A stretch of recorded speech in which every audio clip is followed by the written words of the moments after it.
وہ بیٹا ان کے بڑھاپے کا سہارا تھا، لیکن اللہ تبارک و تعالیٰ نے اس موقع پر جب ان کی امیدیں جوان تھیں، اس موقع پر اللہ تبارک و تعالیٰ نے ان کو خواب دکھایا کہ اپنی سب سے قیمتی متاع کو قربان کر دو۔ ابراہیم علیہ السلام جانتے تھے کہ ہماری زندگی میں سب سے قیمتی متاع جو ہے وہ میرا لخت جگر ہے۔ تو ابراہیم علیہ السلام اشارہ سمجھ گئے، نبیوں کے خواب بھی وہ حکم کا درجہ رکھتے ہیں، ہمارے اور آپ کے خواب جیسے نہیں ہوتے ہیں، سچے خواب ہوتے ہیں۔ تو ابراہیم علیہ السلام نے کہا کہ فوراً تیار ہو گئے۔ اللہ تبارک و تعالیٰ جو آزمانا چاہتا تھا کہ میرے بندے کو، میرے نبی کو مجھ سے زیادہ محبت ہے، کہ ان دنیاوی سہاروں سے زیادہ محبت ہے، اپنے بیٹے سے زیادہ محبت ہے، اپنی اولاد سے زیادہ محبت ہے، کہ خود مجھ سے زیادہ محبت ہے۔ ابراہیم علیہ السلام کو آزمانے کے لیے اللہ تبارک و تعالیٰ نے یہ خواب دکھایا۔ ایک لمحے کی تاخیر نہیں کی یہ سوچنے میں، فوراً سمجھ گئے کہ اللہ کا اشارہ یہ ہے، اللہ کی مراد یہ ہے کہ اپنے لخت جگر کو میں اللہ کے راستے میں قربان کر دوں۔ محترم حاضرین نماز عید الاضحیٰ، مرد حضرات اور خواتین ملت، ہماری مائیں بہنیں اور بیٹیاں، ہمارے ملت کے نوجوان، میں آپ تمام حضرات و خواتین کو، سب کو عید الاضحیٰ کی اس پرمسرت موقع پر آپ سب کو عید کی دل کی گہرائیوں سے مبارکباد دیتا ہوں۔ اللہ تبارک و تعالیٰ کا لاکھ لاکھ شکر و احسان ہے کہ ہم کو اور آپ کو اس عظیم قربانی کی یاد منانے کے لیے ہمیں عیدگاہ میں جمع ہونے اور 2 رکعت دوگانہ نماز پڑھنے کی توفیق عطا فرمائی۔ ابھی میں نے خطبہ مسنونہ کے ساتھ قرآن پاک کی جن آیتوں کی تلاوت کا شرف حاصل کیا، یہ آیتیں ایسی ہیں کہ آج یا جہاں پر کل ہو گئی ہے عید کی نماز، پوری دنیا کے 1.5 ارب مسلمانوں، پوری دنیا کے 1.5 ارب مسلمانوں کے لیے یہ آیت ایک مشعل راہ ہے، یہ آیت ایک راہ ہدایت ہے۔ اور میں یہ سمجھتا ہوں کہ اس موقع پر ان 2 دنوں میں جب عید کی نماز ادا کی جا رہی ہے، ان آیتوں سے زیادہ کوئی اور آیت پڑھی گئی ہو اس روئے زمین پر ساری انسانی آبادیوں میں جہاں بھی مسلمان رہتے اور بستے ہیں، ان مقامات پر ان آیتوں سے زیادہ کوئی اور آیت کی تلاوت نہیں کی گئی ہوگی، کنہیں اور آیتوں کی تلاوت نہیں کی گئی ہوگی۔ پوری دنیا کے مسلمان تو جہاں بھی ائمہ حضرات اور خطبہ ہیں عیدگاہ کے، انہوں نے ان آیتوں کی تلاوت ضرور کی ہوگی، اس وجہ سے کہ یہ آیتیں ہم کو ایک عظیم قربانی کی یاد دلاتی ہیں۔ یہ آیتیں ہم کو ایک بہت بڑے جذبے ایثار کی یاد دلاتی ہیں۔ قرآن پاک میں اللہ تبارک و تعالیٰ نے فرمایا، فَلَمَّا بَلَغَ مَعَهُ السَّعْيَ قَالَ يَا بُنَيَّ إِنِّي أَرَىٰ فِي الْمَنَامِ أَنِّي أَذْبَحُكَ فَانظُرْ مَاذَا تَرَىٰ قَالَ يَا أَبَتِ افْعَلْ مَا تُؤْمَرُ سَتَجِدُنِي إِن شَاءَ اللَّهُ مِنَ الصَّابِرِينَ۔ جب وہ بچہ دوڑنے بھاگنے اور چلنے پھرنے کی عمر کو پہنچا، سن رشد کو پہنچا، اس کے ساتھ چلنے پھرنے لگا، تو ابراہیم علیہ السلام، لڑکے سے مراد اسماعیل علیہ السلام ہے، تو ابراہیم علیہ السلام نے کہا، قال یا بنی انی ارا فی المنام انی اذبحک فانظر ماذا تری، اے میرے بیٹے، اے میرے لخت جگر، میں نے خواب میں دیکھا ہے کہ میں تجھے ذبح کر رہا ہوں، تیری کیا رائے ہے؟ باپ ایک ایسا کہ ایک ایسی عمر میں بیٹا عطا ہوا تھا کہ جب مایوسی کی عمر کو پہنچ چکے تھے، جب ان کو اولاد کے پیدا ہونے کی کوئی امید نہیں رہی تھی، چنانچہ فرشتوں نے جب آ کر کے خوشخبری سنائی تو ان کی بیوی جو پردے کے اوٹ سے، دروازے کے اوٹ سے اس خوشخبری کو سن رہی تھی، ان کو اس بات پر ہنسی آ گئی، کہا اب میرے اولاد ہوگی، جب ساری امیدیں دم توڑ چکی ہیں۔ یہ اسحاق علیہ السلام کی پیدائش کے بارے میں خبر تھی، تو جب ساری امیدیں دم توڑ چکی ہیں تو اب اولاد ہوگی، جب جوانی میں نہیں ہوئی میں تو بانجھ ہوں، اولاد کہاں سے ہوگی؟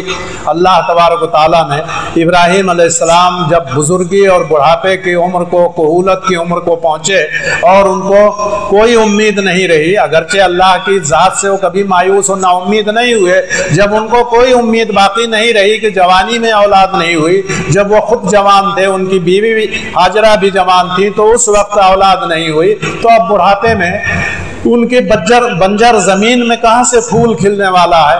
تو ابراہیم علیہ السلام کو امید نہیں تھی، لیکن اللہ تبارک و تعالیٰ نے ان کی دعا قبول کی اور ان کو اسماعیل کی شکل میں اور پھر اسحاق کی شکل میں اولاد عطا کی۔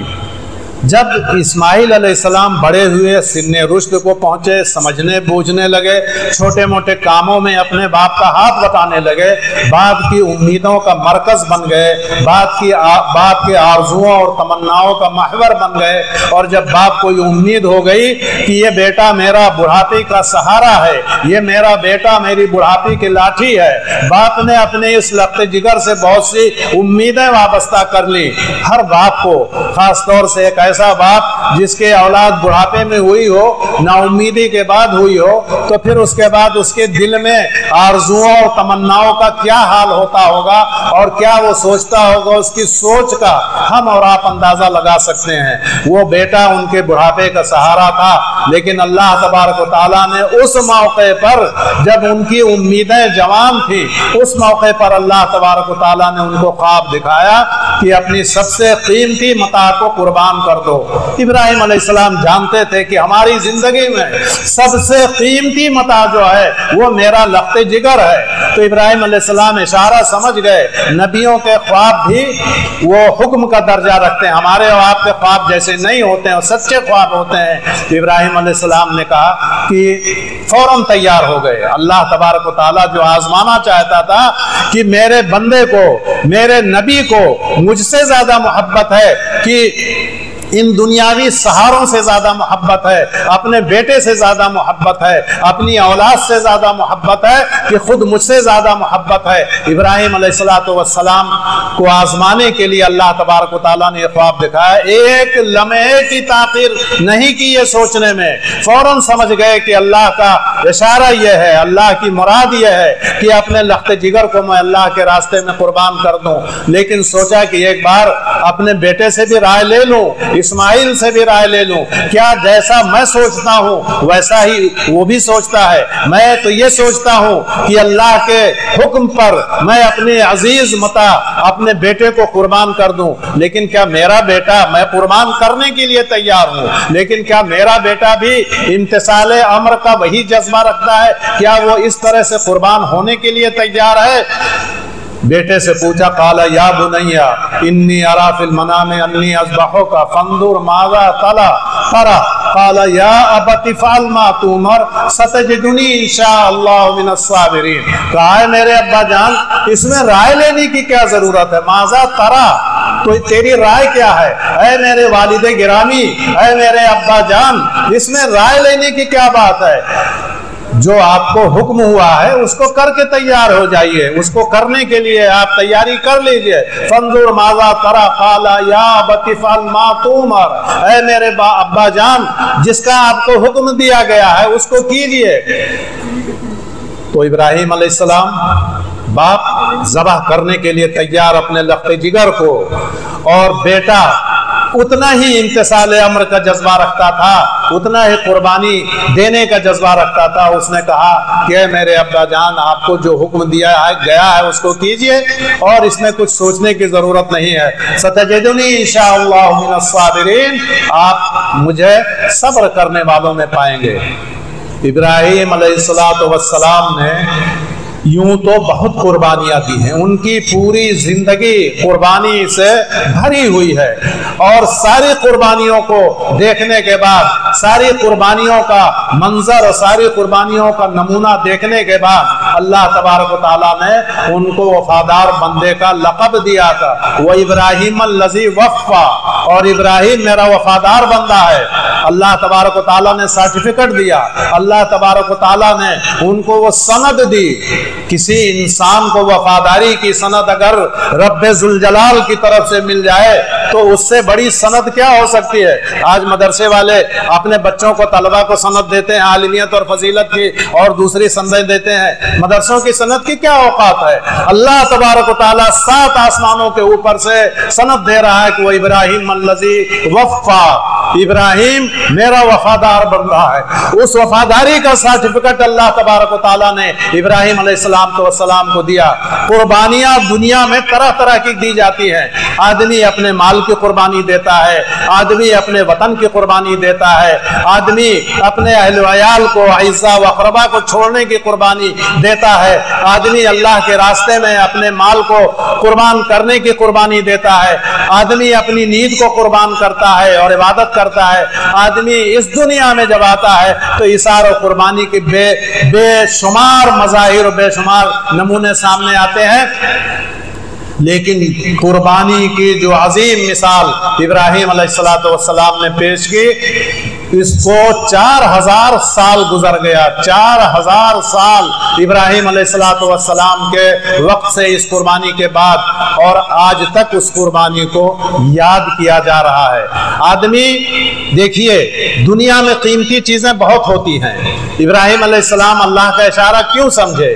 دنیا میں قیمتی چیزیں بہت ہوتی ہیں، مال و اولاد، اس کے کاروبار، اس کا گھر مکان، اس کا کنبہ قبیلہ، اور اس کے ساری اور چیزیں، بہت سی چیزیں ہوتی ہیں جس سے آدمی کو محبت ہوتی ہے۔ قرآن پاک کی ایک دوسری آیت میں اللہ نے فرمایا، قُلْ إِنْ كَانَ آبَاؤُكُمْ وَأَبْنَاؤُكُمْ وَإِخْوَانُكُمْ وَأَزْوَاجُكُمْ وَعَشِيرَتُكُمْ وَأَمْوَالٌ اقْتَرَفْتُمُوهَا وَتِجَارَةٌ تَخْشَوْنَ كَسَادَهَا وَمَسَاكِنُ تَرْضَوْنَهَا أَحَبَّ إِلَيْكُم مِّنَ اللَّهِ وَرَسُولِهِ وَجِهَادٍ فِي سَبِيلِهِ کہ اللہ نے فرمایا، تمہارے باپ، تمہارے آبا و اجداد، تمہارے بیٹے، تمہاری اولاد، تمہارے بھائی بند، تمہارا کنبہ قبیلہ، تمہاری بیویاں، تمہارا کاروبار، تمہارا گھر مکان، یہ ساری چیزیں آدمی کے لیے ایسی ہوتی ہیں کہ جس سے اس کو محبت ہوتی ہے اور دلی لگاؤ ہوتا ہے۔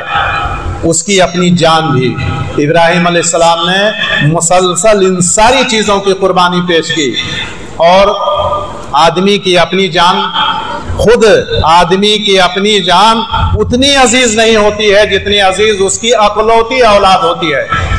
اگر کہا جائے کتنے لوگوں نے اپنی جان کی قربانیاں پیش کی ہیں، ہماری اسلام کی تاریخ اس بات سے بھری پڑی ہے کہ لوگوں نے اپنی جان کی قربانیاں پیش کی ہیں۔ میدان کارزار میں رزم گاہ شہادت میں جا کر کے شہادت سے سرفراز ہوئے ہیں۔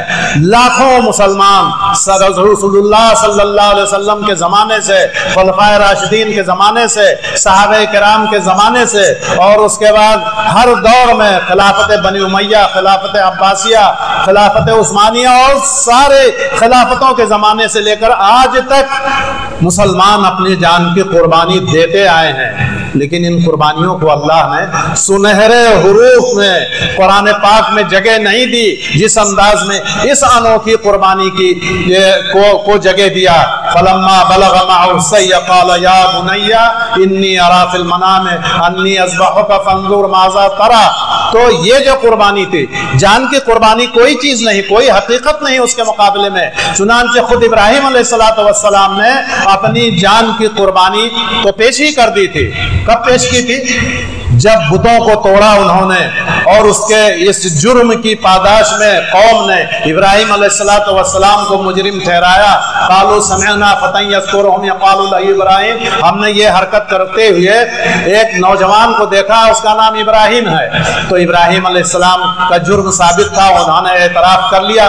پہلے تو سبق سکھانے کے لیے انہوں نے اور بہت سی باتیں کہیں، لیکن جب نمرود تک معاملہ پیش ہوا تو نمرود نے کہا ایسی عبرتناک موت دی جائے، ایسی عبرتناک سزا دی جائے، ایسی عبرتناک موت سے ابراہیم کو دوچار کیا جائے کہ قیامت تک اس موت کو یاد رکھا جائے۔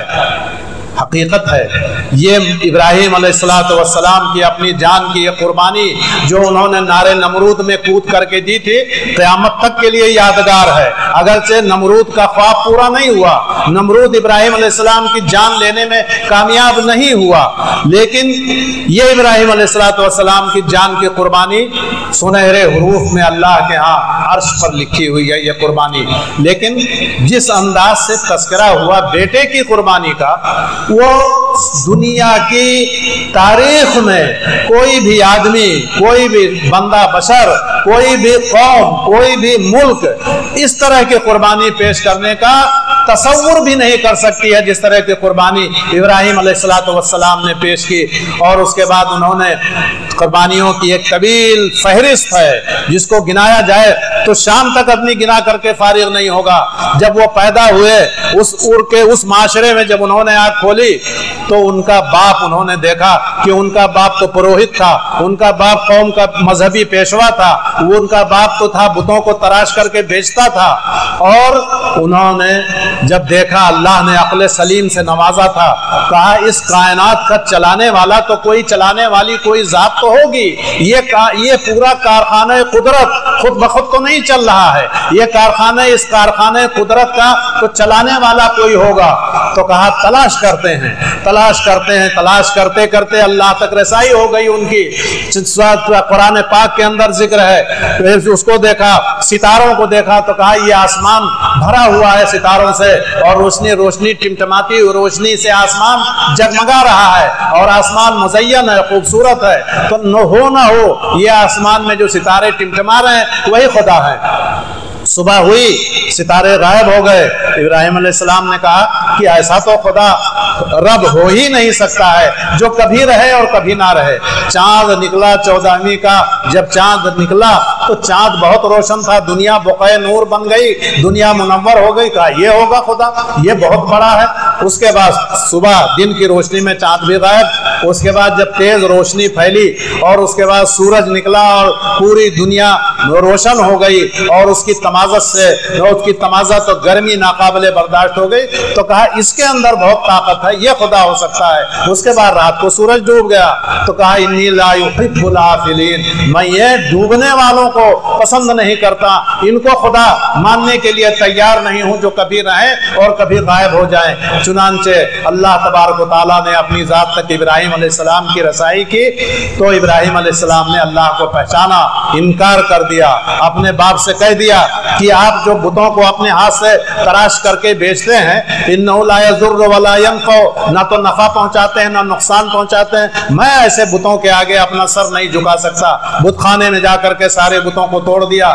باپ نے کہا کہ اگر لئن لم تنتہ لارجمنک، کہ اگر تم ابراہیم باز نہیں آئے اپنی حرکتوں سے، ہمارے بتوں کو برا بھلا کہنا اگر تم نے چھوڑا نہیں تو لارجمنک، پتھر مار مار کر کے تمہیں ہلاک کر دوں گا۔